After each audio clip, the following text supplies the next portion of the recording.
ఈరోజు జరుగుతున్న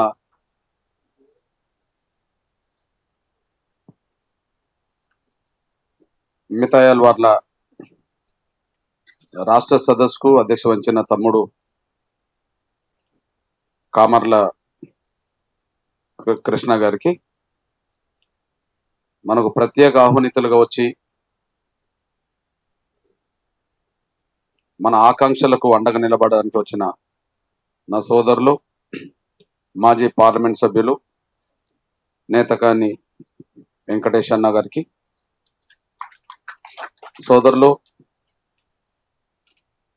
senior journalist సామాజిక స్పృహతో బాధ్యత నిర్వహించే నా తమ్ముడు ఇస్మాయిల్,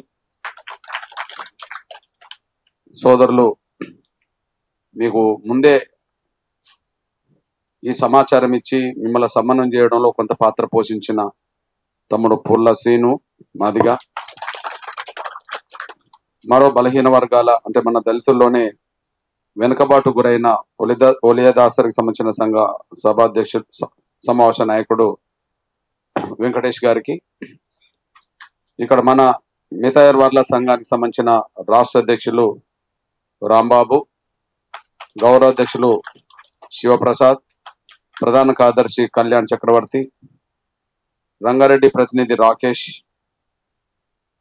సమ్మయ్య కుమార్ హైదరాబాద్, మహబూబ్నగర్ బుచ్చయ్య, పెద్దపల్లి రాములు, వేణు వరంగల్,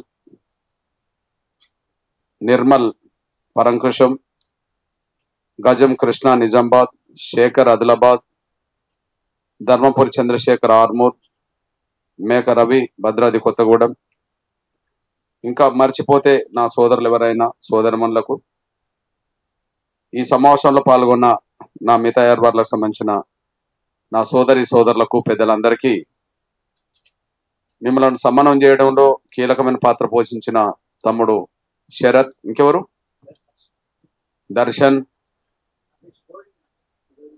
గోవింద్ నాగేష్, ఇంకా మీకు అండగా నిలబడడానికి వచ్చిన ప్రతి ఒక్కరికి, పాత్రికేయ, ఎలక్ట్రానిక్ మీడియా, ప్రింట్ మీడియాకు సంబంధించిన సోషల్ మీడియాకు సంబంధించిన సోదరులందరికీ ప్రతి ఒక్కరికి ముందుగా నా హృదయపూర్వక నమస్కారాలు తెలియజేస్తున్నాను.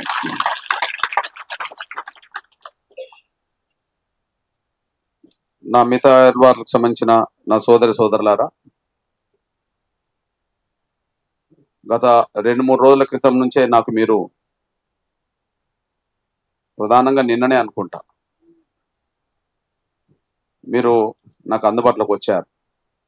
కానీ పుల్ల శ్రీను నాకు ముందే సమాచారం ఇచ్చాడు, అన్న మితాయల్ వార్లకు సంబంధించిన మన సోదరులు కూడా కొంత ఆందోళన ఉన్నారు. సి గ్రూప్లో పోయేటప్పటికి మాల సామాజిక వర్గం సంబంధించిన వాళ్ళ ముందు మనకు అవకాశాలు వచ్చే అవకాశం లేదని చెప్పి మన వాళ్ళు బాధల్లో ఉన్నారు, వాళ్ళు కూడా కొంత అందుబాటులోకి వచ్చే అవకాశం ఉన్నదని చెప్పి కొంత ముందే సమాచారం ఇచ్చారు. అట్లనే షరతు మీరు తమ్ముళ్ళు కూడా నాకు అందుబాటులోకి వచ్చారు. నేను పదే మిమ్మల్ని పిలిపించుకోవడానికి, మిమ్మల్ని రప్పించుకొని మీతో మాట్లాడడానికి, మీ అభిప్రాయాలు వినడానికి, మీ మనోభావాలు ఏందనే విషయం కొంత అర్థం చేసుకోవడానికి చాలా మిమ్మల్ని పిలిపించే ప్రయత్నం చాలా రూపాలుగా చేశాను. ఇది వెంకటేష్ అన్న కూడా తెలుసు. కానీ మిమ్మల్ని మన దగ్గరికి రావడానికి కొంతమంది మనలో ఎవరన్నా ఎదిగిన వాళ్ళు ఎవరన్నా ఉంటే ఒకరో ఇద్దరో ఇప్పుడు అవసరం లేదు అనే పద్ధతిలో అన్నట్టుగా, మనం పోవాల్సిన అవసరం లేదు అన్నట్టుగా, మనం కొంత మాలలతో ఉంటేనే మనకు ఇబ్బంది ఉండదేమో అని చెప్పి అన్నట్టుగా నాకు కొంత సమాచారం వచ్చింది. మీ ద్వారా రాజకీయంగా ఎదిగిన వాళ్ళు ఎవరో ఒకరిద్దరు ఉంటే, ఆ పేరుతో ఎదిగిన వాళ్ళు ఎవరైనా ఉంటే వాళ్ళే కొంత ఇక్కడికి దగ్గరికి రాకపోవడానికి కారణం అని చెప్పి నాకు సమాచారం ఉన్నది. సరే, అట్లాంటప్పుడు మళ్ళీ నేను చేసేది కూడా ఏముండదు కదా. కాబట్టి నేను ఎవరి మనోభావాలు తీసుకెళ్ళాలి ప్రభుత్వం దగ్గరికి, నాకు అందుబాటులో ఎవరు వస్తారో వాళ్ళ మనోభావాలను నేను తీసుకెళ్ళడానికి అవకాశం ఉంటుంది. మీ మనోభావాలు ఏందో, మీ ఆకాంక్షలు ఏందో నాకు స్పష్టంగా తెలియనప్పుడు నేను అక్కడికి వెళ్ళి చెప్పడానికి ఏం అవకాశం ఉండదని చెప్పి నేను కూడా భావించుకున్నా. కాకపోతే మిమ్మల్ని రప్పించుకోవడానికి చాలా ప్రయత్నాలు నేను చేశాను. ఇక రెండో విషయం దాదాపు నిన్న వచ్చినప్పుడు మిమ్మల్ని కొంత నేను మందలించడం జరిగింది, కోపడడం కూడా జరిగింది. మిమ్మల్ని మందలించడం, కోపడడం అనేది మీ మీద ద్వేషంతో, కోపంతో కాదు. మీ డెవలప్మెంట్ కోసమే మిమ్మల్ని మందలించాల్సి వచ్చింది. ఇంత ఇంత సుదీర్ఘ కాలం పాటు ఉద్యమం జరుగుతున్నప్పుడు, ఈ ఉద్యమం ద్వారా వచ్చిన ఫలాలు కొంత పొందిన వర్గంలో మీరు కూడా ఉన్నప్పుడు, మళ్ళా దీనికి 20 ఏళ్లుగా అడ్డంకులు కల్పించిన వాళ్ళు ఒకవైపు, దాన్ని తిరిగి నిలబెట్టడం కోసం జరిగే పోరాటం మరొక వైపు ఉన్నప్పుడు, కనీసం వర్గీకరణ ద్వారా కొంత ఫలాలు పొందిన నా మిథలయ వర్గం కూడా నాకు అందుబాటులోకి లేదు కదా అనే ఒక బాధ, ఆవేదన నాకు ఉండడానికి కొంత అవకాశం ఉన్నది.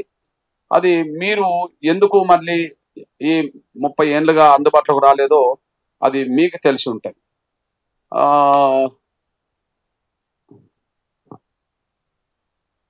మీకు తెలిసి ఉంటుంది. సరే, అదొక అంశం.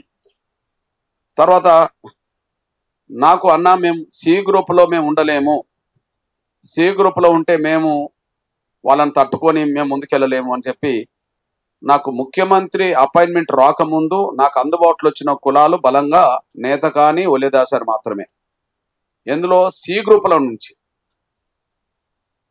బి గ్రూప్ సమస్య లేదు, అంటే రెండో గ్రూప్ సమస్య లేదు. మాదిగా ఏదో 1%, 1%, 2% తక్కువ వచ్చినాయి అంటే దాని గురించి మనం మాట్లాడతాం, అదొక వేరు విషయం.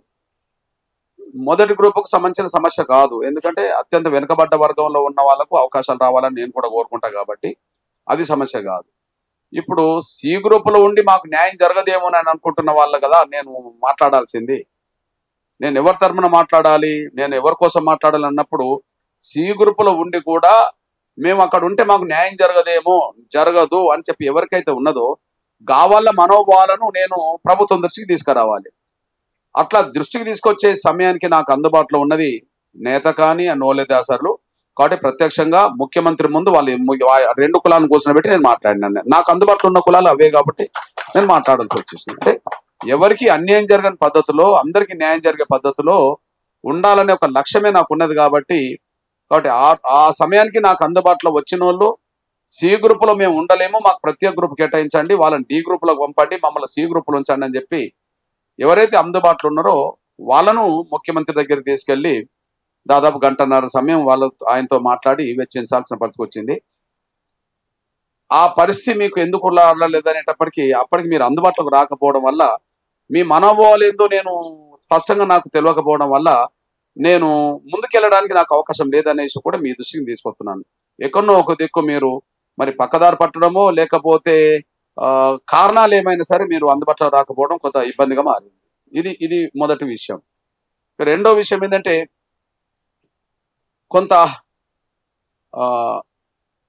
ఇప్పుడు ఒక డక్కల్ వర్గం ఉన్నది మీకు తెలుసు. డక్కల్ వర్గం మీకు తెలుసు. అది సాధారణంగా మాదిగల దగ్గరకు వచ్చి ఏదైనా పురాణాలు చెప్పుకొని, అయ్యా మేము డక్కలోలం వచ్చామయ్యా అని చెప్పి ఇంట్లో కూడా రాకుండా ఇంటి అవతల ఉండి ఏదైనా మాదిగొల్లు ఇస్తే తినే పెట్టుకొని మళ్ళా ఆ ఊరవతలు ఉండబడే చిన్న పూరి గుడిస ఏదే సాపలో అదో ఇదో వేసుకొని బతికేటోళ్ళు డక్కల్ వర్గం. మీ అందరికి తెలిసిన విషయం. డక్కల్ వర్గం సంబంధించిన మిథల్ వర్గం సంబంధించిన చూస్తే అంతో ఇంతో మాట్లాడిన దాంట్లో అవగాహన పరంగా, అవకాశాల పరంగా నా మిథలయ వర్గం చాలా మెరుగైన స్థితిలో ఉంటది. ఇది వాస్తవమా కాదా మీరు బేరీ చేసుకోండి. డక్కల్ వర్గంతో పోల్చిన నేను కదా, డక్కల్ వర్గంతో పోలిస్తే ఆలోచన పరంగా లేదా కొంత విద్యాపరంగా లేదా ఉద్యోగ అవకాశాలు పొందిన మన ఏబిసిడి వచ్చినప్పుడే అనుకుందాం, డి గ్రూప్లో ఉన్నప్పుడే అనుకుందాం, దానివల్ల కొంత డెవలప్ అయిన వర్గం ఉన్నది. నేను అంటున్నది ఏంటంటే, వాళ్ళకంటే ఎక్కువ మీకు ఉద్యోగం మీద అవగాహన ఉన్నది. డక్కల్ వర్గం కంటే ఎక్కువ మీకు ఉద్యోగం మీద, జరుగుతున్న పరిణామాల మీద, వర్గీకరణ జరిగితే వచ్చే అవకాశాల మీద మీకు ఎక్కువ ఉన్నది. మీకంటే పోల్చుకుంటే డక్కల్ వర్గం చాలా ఆమడ దూరంగానే ఉన్నది కదా. కానీ అదే డక్కల వర్గం సంబంధించిన నా ప్రజలు మాత్రం వర్గీకరణ కావాలని పోరాటంలో భాగస్వాములు అయ్యిండ్రు. వాళ్ళు ఏ గ్రూప్కి వచ్చేసారు, మొదటి గ్రూప్కి వచ్చేసారు. నేను వాళ్ళని మొదటి గ్రూప్ రావడానికి నేను స్వాగతిస్తా కదా, వాళ్ళు మొదటి గ్రూప్లోకి రావడానికి నేను స్వాగతిస్తా కదా. వాళ్ళు ఉద్యమంలో ఉన్నారు. వాళ్ళకు ఉద్యమం పెట్టింది ఎప్పుడు 94 తర్వాత నేనే వాళ్ళకు డక్కలోళ్ళ సంఘాన్ని కూడా ఏర్పాటు చేయించాను. అంటే ప్రతి దళితుల్లో ప్రతి కులం మేలుకోవాలి, ఎవరైనా వాళ్ళ ఆకాంక్షల్ని తెలియజేయాలి, వాళ్ళకు ఏ రూపంగా అన్యాయం జరిగినా ఆ రూపంగా న్యాయం జరగడం కోసం వాళ్ళ పాత్ర పోషించుకోవాలి. అందుకు వాళ్లకు చైతన్యం ఇవ్వడానికి మనం శక్తిని ఇవ్వాలి. అది మాట వరుస శక్తి అయినా ఇతరాత్ర శక్తి అయినా వాళ్ళకి అందించాలి అని చెప్పి అది చేయడం జరిగింది. అత్యంత వెనుకబాడిపోయిన మొత్తం దళిత వర్గాల్లో డక్కలే మొదటి స్థానానికి వస్తుందనే విషయం మీ అందరికి తెలుసు, అంతేనా? మన దళిత 59 కులాల్లో అత్యంత వెనుకబడ్డ వర్గంగా ఎవరన్నా కనిపిస్తే మనకు డక్కల వర్గమే కనిపిస్తుంది. ఇప్పటికీ మళ్ళీ గాడిదల మీద సామాన్లు వేసుకొని, లేకపోతే ఊరవతల పూరి గుడిసెలు వేసుకొని, చిన్న చిన్న ఆ 15 రోజులకు తాటి మంటలు వేసుకొని ఏదో వేసుకొని జీవించుకొని వాళ్ళు పోతుంటారు. ఇది వాళ్ళ సిచ్యువేషన్. వాళ్ళతో పోల్చుకుంటే మన వర్గం కొద్దిగా బెటర్ పొజిషన్ లో ఉన్నది వాళ్ళతో పోల్చుకుంటే. ఈ విషయం మన మాటల్లో తెలుస్తుంది, మన ఆచరణలో తెలుస్తుంది, మన అవకాశాల్లో తెలుస్తుంది, అన్నిట్లో తెలుస్తుంది. ఆనాడు ఏబిసిడి వచ్చినప్పుడు కూడా డక్కలోళ్ళకి ఏం మేలు జరగలేదు.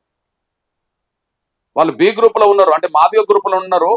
మాదిగలు లబ్ధిదారులు కావచ్చు, అప్పుడు న్యాయ ఆట పొందవచ్చు. కానీ మాదిగ గ్రూప్ లో ఉన్న నా డక్కల వాళ్ళకైతే న్యాయం జరిగినట్టుగా ఎక్కడ కనిపించట్లేదు. కాబట్టి బి గ్రూప్ లో ఉన్నప్పుడు ఏబిసిడి జరిగినప్పుడు బి గ్రూప్ లో ఉన్నప్పుడు న్యాయం జరగలేదు. కాబట్టి ఇప్పుడు ఫస్ట్ గ్రూప్ లో వాళ్ళకి రావడాన్ని నేను స్వాగతించాలి, వాళ్ళకి సమర్థించాలి, ఇంకా వాళ్ళని ప్రోత్సహించాలి అన్న. నేను చెప్తున్నా, రాబోయే రోజుల్లో ఖచ్చితంగా మాదిగ ఆఫీసర్లకు, మాదిగ రాజకీయ నాయకులకు, మాదిగ ఉద్యోగస్తులకు, అంతో ఇంతో ఆర్థికంగా ఎదిగిన సంబంధించిన మాదిగ నాయకులకు నేను పిలుపునిస్తా. ప్రతి ఒక్కరూ డక్కల కుటుంబాన్ని దత్తత తీసుకోండి అని చెప్పి నేను పిలుపునిస్తా. ఎందుకంటే వాళ్ళు మాదిగలను అనుసరించి మాదిగల ఇళ్ళల్లో కూడా రాకుండా వాళ్ళు బతికిన వాళ్ళు, మాదిగలను అనుసరించి మాదిగల దగ్గర అడుక్కొని కదా వాళ్ళు పెట్టింది తిని ఇంట్లో కూడా రాకుండా, అయ్యా మేము దక్కలోలం వచ్చామయ్యా అని చెప్పి వాళ్ళు ఊరవతలు ఇండ్ల అవతలు ఉంటే వాళ్ళ స్థితిగతులను చూస్తే నాకు ఏడుపొస్తుంది, బాధ అనిపిస్తుంది. వాళ్ళను ప్రభుత్వం అభివృద్ధి చేయడమే కాదు, ఇక నేను చెప్తున్నా వాళ్ళ అభివృద్ధికి మాదిగలు కూడా కీలకమైన పాత్ర పోషిస్తారు రేపు రాబోయే రోజుల్లో. దత్తత తీసుకుంటారు అంతే, తీసుకోమని చెప్తా నేను. ప్రతి కుటుంబాన్ని ఒకరు దత్తత తీసుకోవాలి అంతే. ఎవరు తీసుకోవాలి?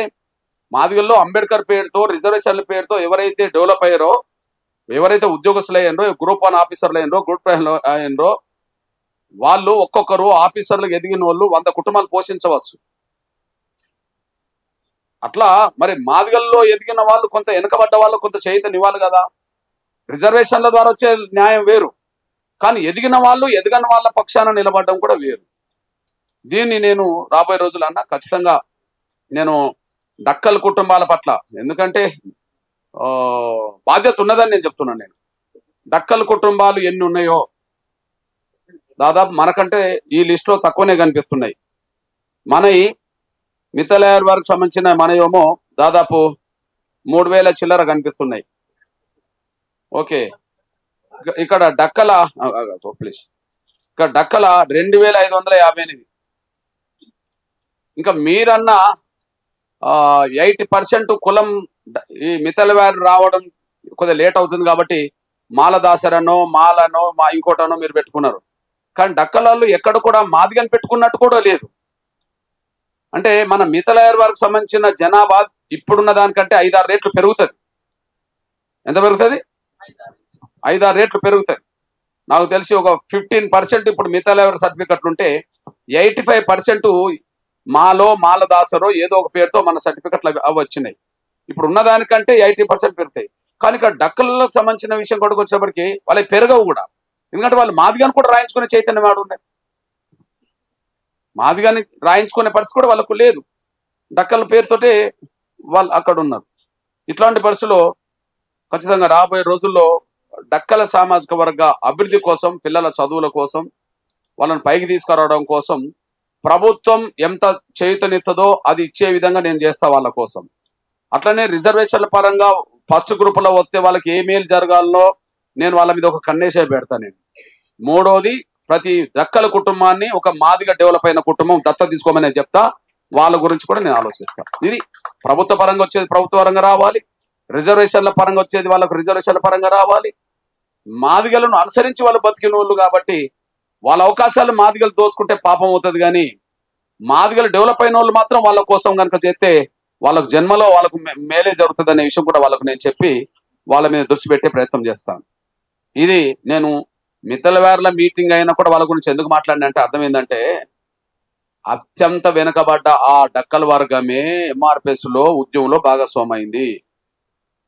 వాళ్ళు వర్గీకరణ జరిగినప్పుడు లబ్ధిదారులు కూడా కాదు, కానీ ఏబిసిడి వర్గీకరణ జరిగిన కాలంలో మీరు డి గ్రూప్ లో రావడం వల్ల ఆ డి గ్రూప్ ఏర్పడడానికి ప్రధాన కారణం ఇక్కడ మిత్తలవేర్లు ఉన్నారని కాదు.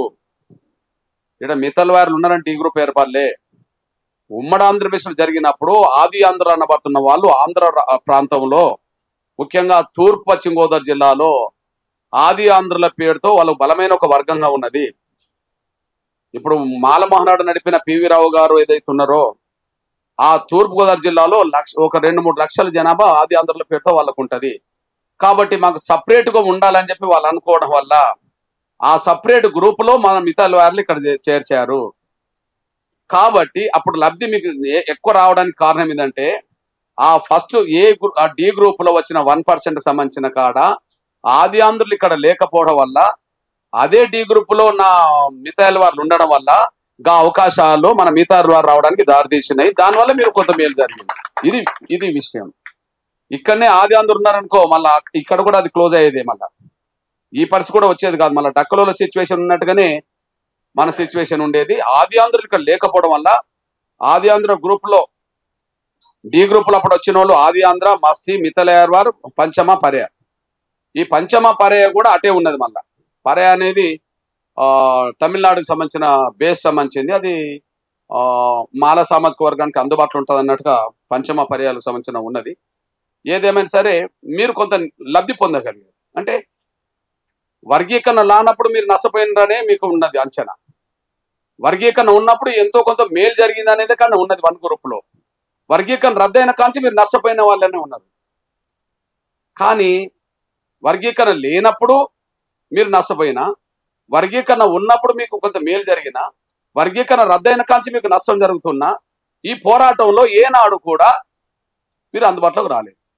మీకంటే చైతన్యంలోను, చదువులోను, జ్ఞానంలోను, వ్యవహారాల్లోనూ అత్యంత వెనుకబడ్డ నా డక్కల సమాజం అందుబాటులో ఉన్నది. కానీ వాళ్ళతో పోల్చుకుంటే బెటర్ పొజిషన్ లో ఉండబడే, వర్గీకరణ జరిగితేనే కొంత మేలు జరిగే నా మిత్తలవేర్ వాళ్ళు మాత్రం అందుబాటులోకి రాకపోవడం వల్ల ఏం జరిగిందో సిచ్యువేషన్ ఎట్లున్నదంటే, అంటే మాలలు వర్గీకరణ అడ్డం తగులుతుంటే మాదిగలే కోరుకుంటుండ్రు అన్నది.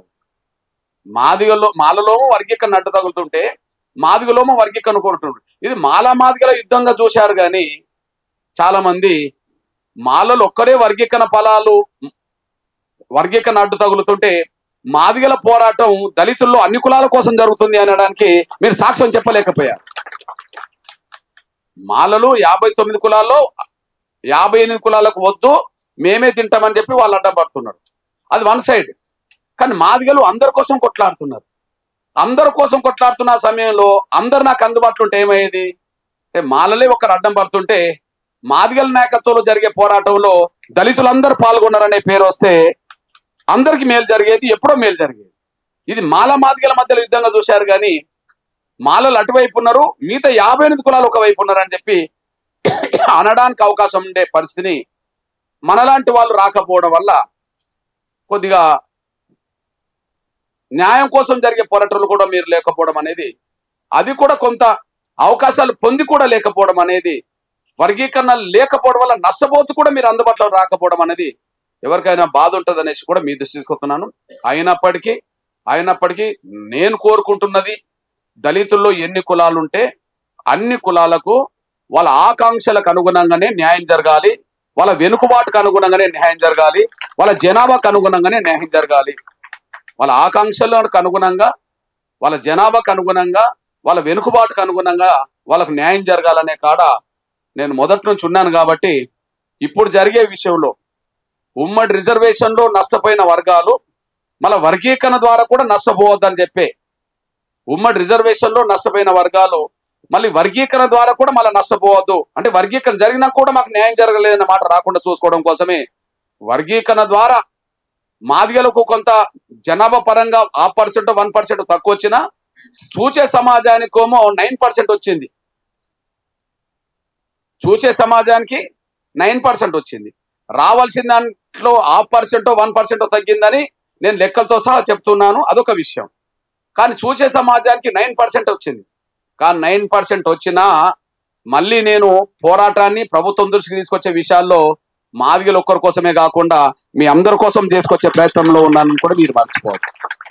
మాదిగల ఒక్కరి కోసం కాకుండా మీ అందరి కోసం చేసే ప్రయత్నమే ఇప్పుడు జరిగే పోరాట రూపాలు, ఇప్పుడు జరిగే ప్రయత్నాలు అనే విషయం కూడా మీ దృష్టికి నేను తీసుకొస్తున్నాను. నేను ఏది ఏమైనా వాళ్ళు కమిషన్ నివేదిక అనేది కొంత శాస్త్రీయబద్ధంగా అధ్యయనం చేసినట్టుగా లేదనేది నేను ముఖ్యమంత్రికి ఇచ్చిన వినతి పత్రంలోనే ఉన్నది.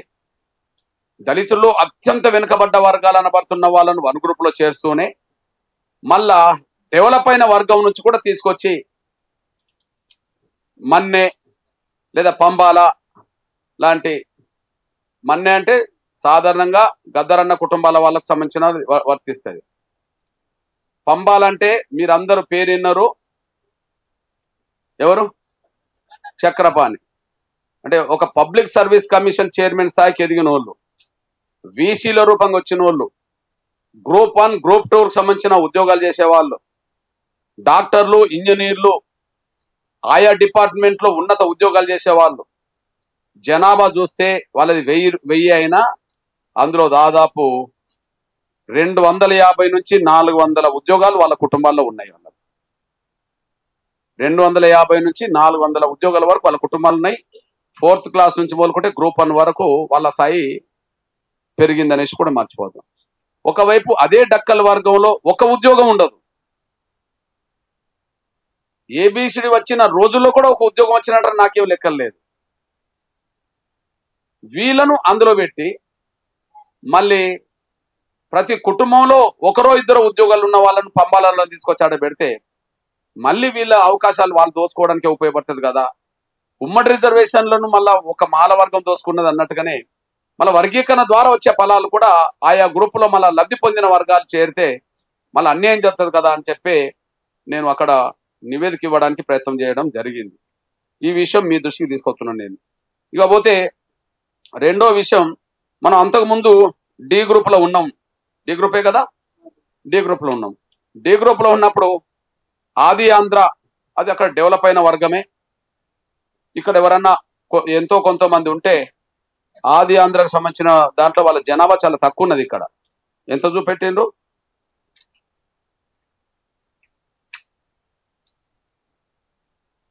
ఆది ఆంధ్ర జనాభా 2289. 2289. ఇప్పుడు అది ఇదే గ్రూప్లోకి వచ్చారు. తర్వాత మిథలయర్ వారు మళ్ళా 3వ గ్రూప్లోనే వచ్చేసారు. పంచమ పర్య 2వ గ్రూప్లోకి వచ్చేసారు. అసలు పరయ అనేది అరుంధతియ వేరు, ఆడ పరయ వేరు. తమిళనాడులో పరయ అనేది ఒక సపరేట్ కులం. అది అరుంధతియలో కంటే చర్మకార వృత్తికి దగ్గర ఉండని కులం. అది మళ్ళా బి గ్రూప్లోకి వచ్చారు, 2వ గ్రూప్లోకి వచ్చేసారు. ఇక మస్తీ అనేది 3వ గ్రూప్ నుంచి 1వ డి నుంచి ఇప్పుడు అది మొదటి గ్రూప్లోకి వచ్చేసారు. మస్తీ అంటే శాస్త్రీయబద్ధంగా అందరినీ ఒక డెవలప్ అయిన కులంగానన్నా చూడాలి, లేదా డెవలప్ కాని కులాలన్నా చూస్తే వాళ్ళు శాస్త్రీయబద్ధంగా ఆలోచించినట్టుగా ఇక్కడ మనకు కనిపించట్లేదు అనేసి కూడా స్పష్టంగా అర్థమవుతుంది. ఈ విషయాలని నేను ముఖ్యమంత్రి దృష్టికి లిఖితపూర్వంగా చెప్పే సమయానికి మీరు అందుబాటులో లేకపోవడం చాలా బాధ. మీరే అందుబాటులో ఉంటే అందులో నేను అది కూడా పొందుపరిచేవాడిని. ఎందుకంటే మీ మనోభావాలు తెలియకుండా పొందుపరచడం కరెక్ట్ కాదని చెప్పి నాకు అప్పటికీ వినతి పత్రంలో అప్పటికీ అందుబాటులోకి వచ్చిన కులాల పేర్లనే ప్రస్తావించి మరికొన్ని కులాలని రాయగలిగాం. అంటే మళ్ళీ తర్వాత మీరు అందుబాటులోకి వస్తారు కదా అని చెప్పి మరికొన్ని కులాలు అని చెప్పి మొన్న ఇచ్చినప్పుడు రాయగలిగాం. ఏదేమైనా భవిష్యత్తు రోజుల్లో మీకు చెప్పేది ఒకటే, నేను నన్ను కొద్దిగా విశ్వసించడం కానీ మీరు విశ్వసించడం నమ్మకం పెట్టుకొని జరిగితే నేను చెప్తున్నాను, నేను మాదిగ పేరుతోటే ఉద్యమం చేసిన దళితుల్లో ఉండబడే అన్ని కులాలు బాగుపడాలనే ఉద్యమం లక్ష్యం అందులో ఉన్నది. మాదిగల పేరుతోటే ఉద్యమం చేసిన డిమాండ్ అందరికీ న్యాయం జరగాలనేది నంబర్ 1. ఈ 30 ఏళ్ల పోరాట రూపాలు కూడా అందరికి మేలు జరగాలనే కోణంలోనే ఉన్నది. మీ దృష్టికి తీసుకొస్తున్న ఒక విషయం చూడండి. ఇప్పుడు అమ్మ చెప్పింది, చెల్లె మేము కుల సర్టిఫికెట్ పోతే మాకు కుల సర్టిఫికెట్ ఇవ్వకపోవడం వల్ల ఏదో పేరుతో తీసుకొని అప్పటికప్పుడు పిల్లలు ఏదో చదువులకు ఉపయోగపడతాన్ని తీసుకున్నామని చెప్పి 80% అదే జరిగింది. ఇప్పుడు ఈ విషయం నాకు వేదిక మీదకి వచ్చినాక చెప్పారు. కానీ ఇదే విషయం మళ్ళీ చెప్తున్నా, సరిగా 18 ఏళ్ల క్రితం నాకు కొన్ని కులాలు చెప్పారు. ఇప్పటి విషయం చెప్పట్లేదు నేను. ఇదే విషయం నాకు కొన్ని కులాలు చెప్పేశారు.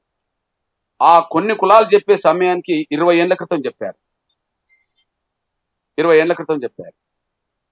అప్పుడు సరిగ్గా 21, 22 ఏళ్ల క్రితం చంద్రబాబు నాయుడు గారు ముఖ్యమంత్రి ఉన్న కాలంలో నాకు బుడగ జంగాల సోదరులు, డక్కల సోదరులు, చిందు సోదరులు, ఒక 5-6 కులాలకు సంబంధించిన సోదరులు నా దగ్గరకు వచ్చి, అన్న మేము సంచార జీవితాలు గడుపుతున్నాం, మాకు సర్టిఫికెట్ ఇవ్వాలన్న కూడా ఆర్డీఓ ఇవ్వాలంటే మేము అక్కడ దాకా పోలేకపోతున్నాం, పోయిన వాళ్ళు సరైన సమయంలో ఇవ్వకపోవడం వల్ల మా పిల్లలకు చదువుకు సర్టిఫికెట్ రావట్లేదన్నా, కొద్దిగా మీరు వచ్చి మాలలకు మాదిగలకు ఏదైతే ఎంఆర్ఓ సర్టిఫికెట్ ఇస్తున్నారో అట్లనే మాకు కూడా సర్టిఫికెట్ ఇవ్వమని చెప్పి నన్ను కోరడం జరిగింది. అంటే నేను అందరు బాగు కోరుకుంటున్నాను కదా, అందరు బాగు కోరుకోవాల్సిందే కదా అని చెప్పి నేను వాళ్ళందరినీ తీసుకెళ్లి చంద్రబాబు గారిని కలిశాను. నేను ఆ ఫోటో మీకు పంపుతా. నేను ఇది ఎన్నేళ్ల క్రితం సమస్య. చంద్రబాబు నాయుడు ముఖ్యమంత్రి ఎప్పుడున్నాడు? 2004 లోపు ఉన్నాడు కదా. అంటే 2004 అంటే 21 సంవత్సరం క్రితం సంగతి చెప్తున్నాను నేను. 2004 లోపే చంద్రబాబు నాయుడు గారిని కలిసిన తేదీ కూడా మీకు ఉంటది కాబట్టి నేను చెప్తాను, కాబట్టి ఫోటోతో సహా రిలీజ్ చేస్తాను. కాబట్టి అప్పుడు లాలయ్య అని ఒక జనగాంలో ఉండే పెద్ద బుడగ జంగాలకు సంబంధించిన ఆయనని తీసుకెళ్లి ఇంకో కొంతమంది తీసుకెళ్లి వినతి పత్రం ఇచ్చాను. అయితే వినతి పత్రం ఇచ్చిన తర్వాత ఎన్నికలు జరిగిన తర్వాత చంద్రబాబు నాయుడు గారు ఓడిపోవడం ఇది జరిగింది. కానీ వినతి పత్రం ఇచ్చిన రికార్డ్ అయితే ఉంటది కదా, అది ఉన్నది. తర్వాత జరిగిన పరిణామంలో రాజశేఖర్ గారు ముఖ్యమంత్రి అయింది. రాజశేఖర్ గారు ముఖ్యమంత్రి అయిన తర్వాత 1-2-3 సార్లు కలవడం జరిగింది. 1-2-3 సార్లు కలిసిన తర్వాత ఆయన చేద్దాం కృష్ణ అని అన్నాడు, కానీ చేయలే. కానీ ఒకసారి ఎన్నికల సమయం వచ్చేసింది. ఆ ఎన్నికల సమయం వచ్చినప్పుడు నన్ను చర్చలకు పిలిచారు. కృష్ణ మీ సహకారం కావాలి అన్నాడు. కృష్ణ మీ సహకారం కావాలి అన్నాడు. అన్నప్పుడు నేనన్నా, సార్ నేను సహకరిస్తా, కానీ మా ఉపకులాల సమస్య మొదటి నుంచి పెండింగ్లో ఉన్నది. నేను మీ దగ్గర ఒక 2-3 సార్లు ప్రస్తావించాను. మా డక్కలోళ్లకు, మా చిందోలకు, మా బుడగ జంగాలకు, కొన్ని కులాలకు ఆర్డీఓ సర్టిఫికెట్ వాళ్ళకు సరైన సమయం అందట్లోకి పోవడం వల్ల ఇబ్బంది జరుగుతుంది మీకు చెప్పాను సార్. మీరు చాలా ఇప్పటి వరకు ఆ సమస్య పరిష్కరించలేదు సార్ అని చెప్పడం జరిగింది. ఏం చేయమంటావు అని చెప్పడం జరిగింది. మీరు ఆ సర్టిఫికెట్లు ఖచ్చితంగా ఎంఆర్ఓ ద్వారా ఇప్పిస్తా అని చెప్పి బహిరంగ ప్రకటన చేసి దానికి అనుగుణంగా ముందుకు సాగితే నేను సపోర్ట్ చేస్తా సార్ అని చెప్పడం జరిగింది. దానికి ఆయన ఒప్పుకున్నాడు, బహిరంగ ప్రకటన చేసిండు, నేను సపోర్ట్ చేశాను. దాని తర్వాత 15 రోజులకే చాలా కులాలకు ఎంఆర్ఓ సర్టిఫికెట్ ఇచ్చే విధంగా జీవో వచ్చేసింది. ఆ జీవో చూస్తున్నాం. అంటే అందరు బాగుపడాలని కోరుకునేటోను కాదు, నాన్న మాలలో మాదిగలో కాదు కదా, అందరు బాగుపడాలని కోరుకున్నాను. ఇది ఎప్పటి చరిత్ర? ఇది 2007లో వచ్చిన చరిత్ర. ఇది నేను ఎప్పటి నుంచి మొదలుపెట్టా? అది 2003 నుంచి మొదలుపెట్టా. చంద్రబాబు నాయుడు గారు ముఖ్యమంత్రి ఉన్నప్పుడు నా దృష్టికి వచ్చింది 2003లో వస్తే 3 నుంచి నేను ప్రయత్నం మొదలుపెట్టి 2007 నాటికి దాన్ని క్లించ్ చేశా. ఓకే, మన మాట వినలేదు, కానీ వాళ్ళ అవసరం ఉన్నప్పుడు మన మాట వినాల్సి వచ్చింది కదా. మన మాట ముందు వినలేదు, కానీ వాళ్ళకు మన అవసరం వచ్చేసింది. మన అవసరం వచ్చినప్పుడు నేను ఏం కండిషన్ పెట్టా? నా దగ్గరకు వచ్చి ఎవరైతే ఎంఆర్ఓ సర్టిఫికేట్ అని చెప్పారో వాళ్ళకి ఇస్తేనే నేను మీకు సపోర్ట్ చేస్తా అని చెప్పి చెప్పడం జరిగింది. అప్పుడు ఇప్పియడం జరిగింది, వాళ్ళకి సపోర్ట్ చేయడం జరిగింది, వాళ్ళకి మేలు జరుగుతున్నది. ఎంతో కొంత సర్టిఫికేట్ కానీ మేలు జరుగుతుంది కదా. ఇప్పుడు మీకు ఏబిసిడి వల్ల ఏమొస్తుందని తర్వాత విషయం, కానీ ముందు సర్టిఫికేటే లేదనే బాధ ఒకటి కనిపిస్తున్నది కదా. సొంత కులాస్తిత్వాన్ని కూడా పక్కకు పెట్టి ఏ కులం వాళ్ళైనా కులం మీద ఎంతో అభిమానం ఉంటుంది కదా. అరే మన ఇష్టాన్ని మనం